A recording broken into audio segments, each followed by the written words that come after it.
तो हेलो बच्चों, आज की वीडियो में हम देखने वाले हैं हाउ टू वर्क किडनी, यानी किडनी कैसे वर्क करती है। ओके, आज हम जो देखने वाले हैं वो इंटरनल स्ट्रक्चर देखने वाले हैं किडनी की, कि एक्चुअली में इंटरनल स्ट्रक्चर कैसी होती है किडनी की। आप सभी को ये तो मालूम होगा जो किडनी होती है वो बहुत सारे जो नेफ्रॉन होते हैं, बहुत सारे नेफ्रॉन से मिलकर बनी हुई होती है। और नेफ्रॉन ही किडनी में एक ऐसी चीज होती है जो ब्लड को, जितना भी आपका डर्टी ब्लड होता है उसको सेपरेट करने का काम करती है। ओके, अब एक्चुअली में जो नेफ्रॉन होता है वो नेफ्रॉन किससे मिलकर बना होता है। चल देखो, जो नेफ्रॉन होता है वो किस किस से मिलकर बना होता है। नेफ्रॉन का जो अपर पार्ट होता है उसमें एक कप शेप्ड होती है, ठीक है। ये कप शेप ही क्या कहलाती है, वोमेन्स कैप्सूल कहलाता है, ठीक है। क्या कहलाता है, वोमेन्स कैप्सूल कहलाता है। और इस वोमेन कैप्सूल का जो नीचे वाला पार्ट होगा, ठीक है ना, वो किससे जुड़ा होता है, एक ट्वेल, ये जो आपकी ट्वेल होती है इससे जुड़ा होता है, ठीक है। तो जो आपकी 12 होगी, 12 का आपका जो अपर वाला हिस्सा है वो किससे जुड़ा होगा, वोमेन्स कैप्सूल से जुड़ा हुआ होता है। और जो 12 का लास्ट वाला हिस्सा होता है, ठीक है, नीचे वाला पार्ट होता है, वो किससे जुड़ा होता है, वो जुड़ा होता है यूरिन कलेक्टिव डक्ट से जुड़ा होता है। अब जब जितने भी आप ये सारी चीज देख रहे हो ना, इन सभी से क्या जुड़े होते हैं, नेफ्रॉन जुड़े होते हैं। और ये संख्या में बहुत ज्यादा होते हैं किडनी के अंदर, ठीक है, क्या, नेफ्रॉन, ठीक है।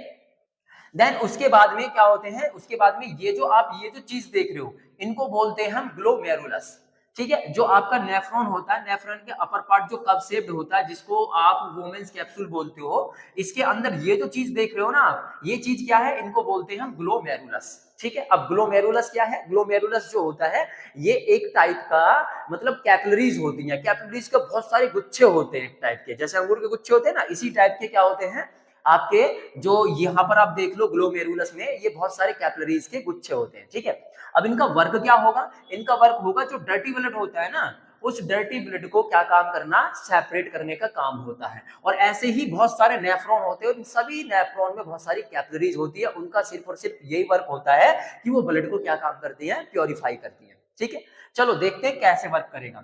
अब देखो, जैसे ही डर्टी ब्लड, जो डर्टी ब्लड होगा आपका, डर्टी ब्लड क्या काम करेगा, इसके अंदर कौन सी, रीनल आर्टरीज होती है, कौन सी होती है, रीनल आर्टरी होती है। रीनल आर्टरी के अंदर जैसे ही क्या काम करता है, डर्टी ब्लड एंटर करेगा। देखो आपको लिख रखा है यहाँ पर मैंने, जो आपका रीनल आर्टरीज होती है, रीनल आर्टरी से क्या काम होता है, रीनल आर्टरी से डर्टी ब्लड जाता है, ठीक है।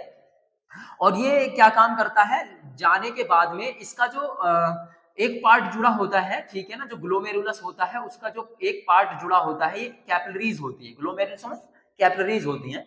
इसका जो एक पार्ट जुड़ा होता है, ठीक है, इन कैपिलरीज का, वो किससे जुड़ा होता है, रीनल आर्टरीज से जुड़ा होता है।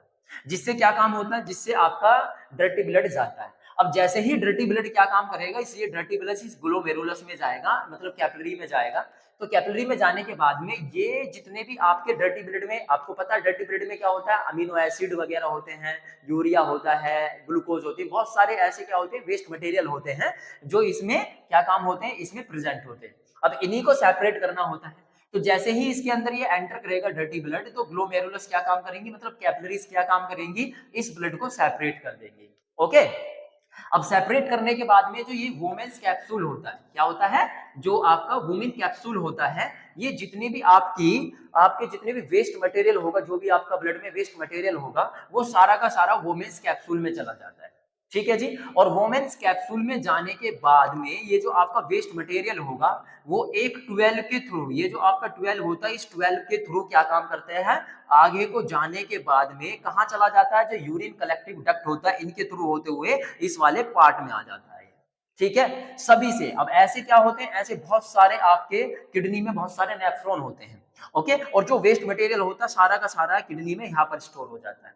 और ये जितना भी वेस्ट मटेरियल होगा किसके थ्रू, यूरेथर के थ्रू, ठीक है, किसके थ्रू, यूरेथर के थ्रू, यूरिन के रूप में क्या हो जाता है, जितना भी वेस्ट मटेरियल होता है वो बाहर चला जाता है, ठीक है। अब जितना भी आपका क्या होगा, यहां से सेपरेट होगा आपका ब्लड, जो प्योर ब्लड होगा, ये जो आपके क्या होंगे, वोमेन्स आपकी कैपिलरीज होंगी, ये जो ग्रीन कलर के देख रहे हो आप, ठीक है, ये क्या है, आपकी वोमेन्स कैपिलरीज होंगी। प्योर ब्लड इनसे होता हुआ क्या काम करेगा, कहां पर आ जाएगा, इस वाली ट्यूब में। इस वाली ट्यूब को क्या बोलते हैं हम, रीनल वीन बोलते हैं जी, ठीक है, क्या बोलते हैं, रीनल वीन। तो इस रीनल वीन में जो आपका प्योर ब्लड था वो पूरा का पूरा प्योर ब्लड किस में आ जाता है, रीनल वीन में आ जाता है। ठीक है, और रीनल वीन के थ्रू जितना भी आपका प्योर ब्लड होगा वो किस में चला जाएगा, लंग्स में चला जाता है, और वहां पर वो क्या होता है, ऑक्सीजनेट ब्लड कहलाएगा, यानी कि वहां से ऑक्सीजन लेगा कैपिलरीज के थ्रू और ऑक्सीजनेट ब्लड कहलाएगा। ठीक है, तो इस टाइप से आपकी क्या काम करती है, किडनी वर्क करती है। ठीक है,